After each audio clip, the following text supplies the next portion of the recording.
governor, you don't have to hire anybody or fire them. You don't have to appoint anybody or disappoint them. And if you make an unpopular decision, you can always blame it on the Constitution. We're laughing, but it's a really important job. And I hope you will vote for him. Commander Martin, thanks for welcoming us to the VFW post.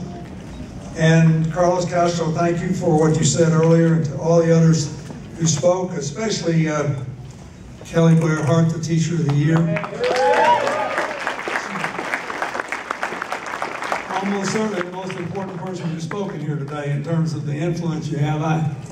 Someone told me the other day, I spoke to an education group, and they said they'd read part of my autobiography where I talked about my teachers. He said, nobody could possibly remember the things you remember about your teachers. And I said, oh, yes.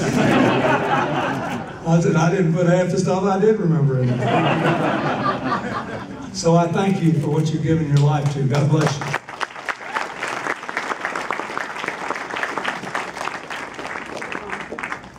Folks, Virginia has ensured by scheduling your governor's races and these other races in the year after a presidential contest that you're going to get a lot of attention. And then you have two amazingly interesting and wildly different people running. I know today I'm sort of preaching to the choir, but I want to talk a little about why I came here and why I've worked hard for Terry. We have been friends for years. Our families have vacationed together. I know his children. He's got 2 nieces here today and a brother in addition to 3 of his 5 kids. I know what a good man he is. I know he overmarried, which is the first requirement for good judgment. And he male. And I could literally keep you here tomorrow morning just telling you things that I know about him that make my blood boil when I read all these sort of cartoon characterizations of him. He is a very, very good man. Yes. And he will be a wildly popular governor if you elect him.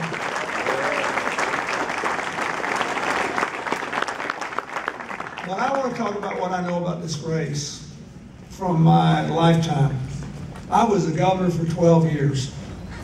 And some people thought I just was afraid I couldn't get another job. I stayed so long. But I loved it. I loved it every day because there was a minimum of the kind of hot air you often see in Washington and a maximum focus on human beings and results and whether what you did worked or not.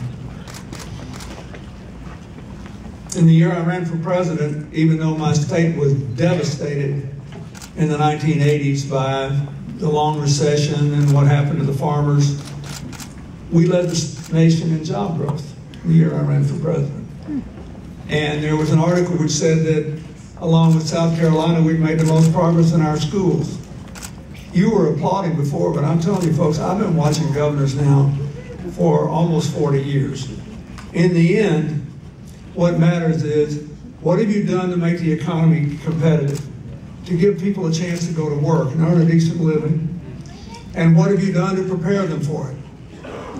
From kindergarten and pre-kindergarten through community colleges and job training and universities. That's what matters. And we're going through a terrible time now.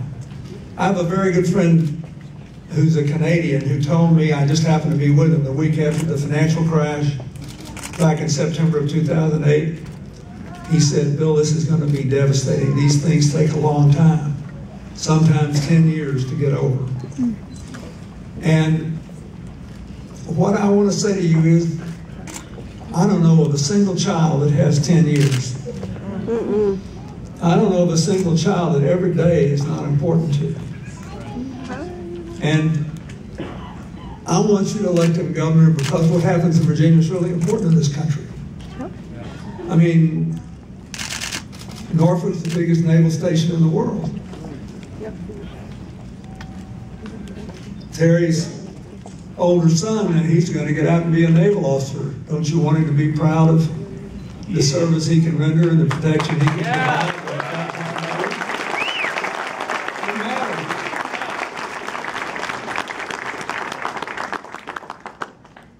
Here's what I know. From 12 years as governor and 8 years as president. 8 years have worked out pretty well for us. Yep. Yeah.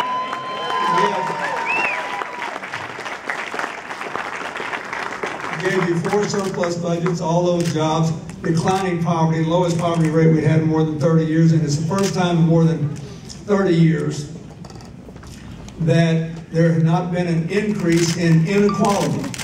If you break the economy down into the lowest 20% of earners, the next 20%, all the way up to the top 20%, in percentage terms, their incomes rose about the same. We went forward together. We're supposed to grow together. We didn't do it by taking anybody down. We did it by lifting everybody up.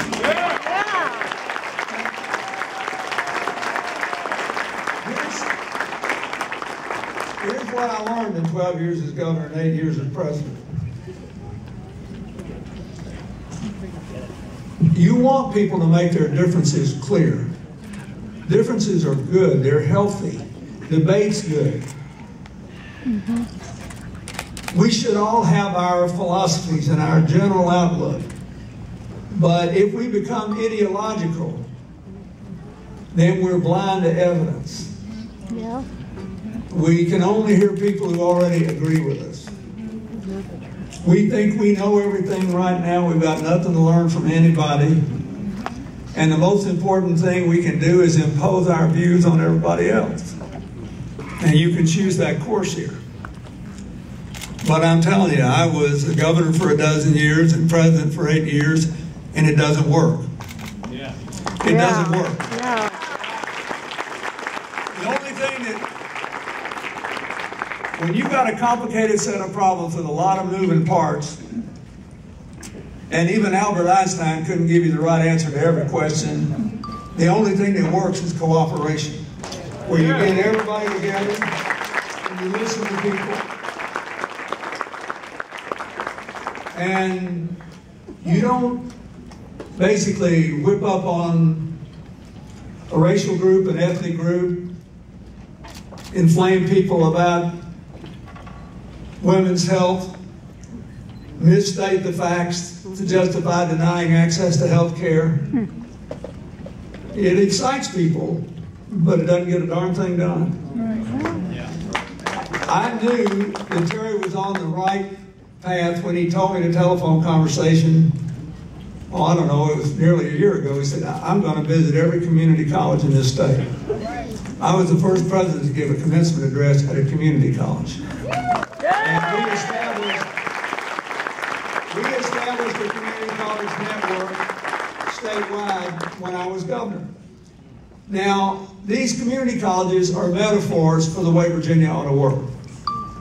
Open enrollment, no age discrimination, close contact with the surrounding community and the economy so that you're always changing the courses to meet the reality of what is possible. Right? Yep. Yep. There's nothing ideological about that. Right. That's right. We're either training people for a new economy or we're not. Yeah. We're either moving in the right direction or we're not. And people ask me all the time, you know, now that I'm in my dotage, it burns me up. Most of my life I was the youngest person doing whatever I was doing. One day I woke up, I was the oldest man ever. But they ask me all the time, what do you want your legacy to be? And all that. And I always say, it's not just me, anybody. If you are given the privilege to serve in public life, only 3 things matter. Privilege. Are people better off when you quit than when you start? Yeah. Do the children have a brighter future? Yeah. And are we moving forward together or drifting apart? Yeah. Yes. If you can get the right answer to those 3 things, whatever job you've got in life, you did it well. And it's the only legacy that matters.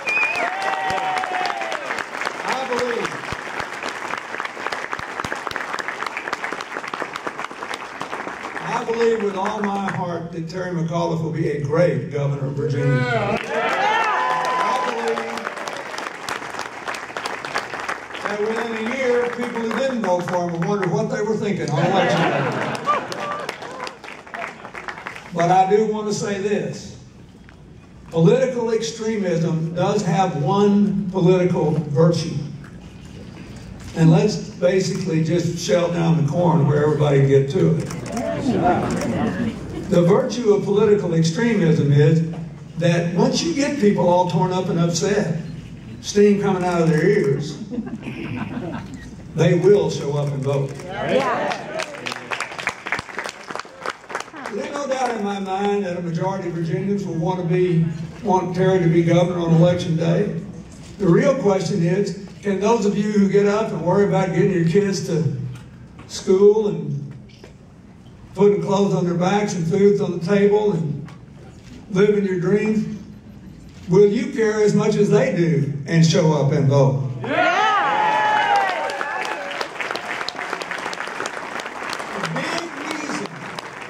For the incredible political division in this country is that in the non-presidential years, a whole different America shows up than in the presidential years. And those of us who want the country to come together and move forward, those of you who love Virginia and want it to come together and move forward, have got to care as much about this election as you did the election in 2012.